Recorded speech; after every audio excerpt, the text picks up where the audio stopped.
గుంటూరు పశ్చిమ నియోజకవర్గంలోని లాడ్జి సెంటర్లో ఉన్న భారత రాజ్యాంగ నిర్మాత డాక్టర్ బాబాసాహెబ్ అంబేద్కర్ విగ్రహానికి ఎమ్మెల్యే గల్లా మాధవి ఘనంగా నివాళి అర్పించారు.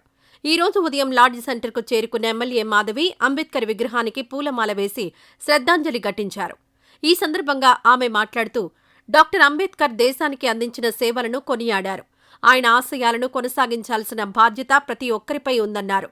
ఈ కార్యక్రమంలో స్థానిక నాయకులు, కార్యకర్తలు మరియు అంబేద్కర్ అభిమానులు పెద్ద సంఖ్యలో పాల్గొన్నారు. అంబేద్కర్ స్ఫూర్తిని గుర్తు చేసుకుంటూ అందరూ ఆయనకు జయహోలు పలికారు.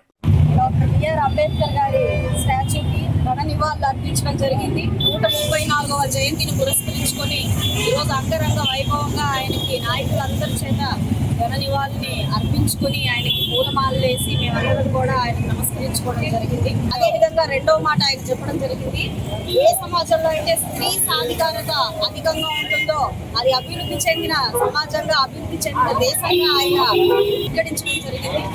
ఈరోజు స్త్రీ యొక్క సాధికారతని దృష్టిలో పెట్టుకుని ఆ యొక్క సమాజ అభివృద్ధిని మనము అంచనా వేయాల్సిన అవసరం ఉంది. మరి ఆ దిశగా మనం చూసుకుంటే ఈ రోజు నేటి పరిస్థితుల్లో ఉన్న స్త్రీ అన్ని విధాలా కూడా ముందుకు వెళ్తున్న పరిస్థితి కనపడుతుంది. ఈ వీడియో నచ్చితే లైక్ చేయండి. అలాగే మా ఛానల్ ని ఫస్ట్ టైం కనుక చూస్తున్నట్టయితే ఇప్పుడే సబ్స్క్రైబ్ చేసుకుని పక్కనే ఉన్న గంట సింబల్ ని యాక్టివేట్ చేసుకోండి. అప్పుడే మేము పెట్టే ప్రతి వీడియో మీకు నోటిఫికేషన్ గా వస్తుంది. అలాగే ఈ వీడియో పూర్తిగా చూసినందుకు ధన్యవాదాలు.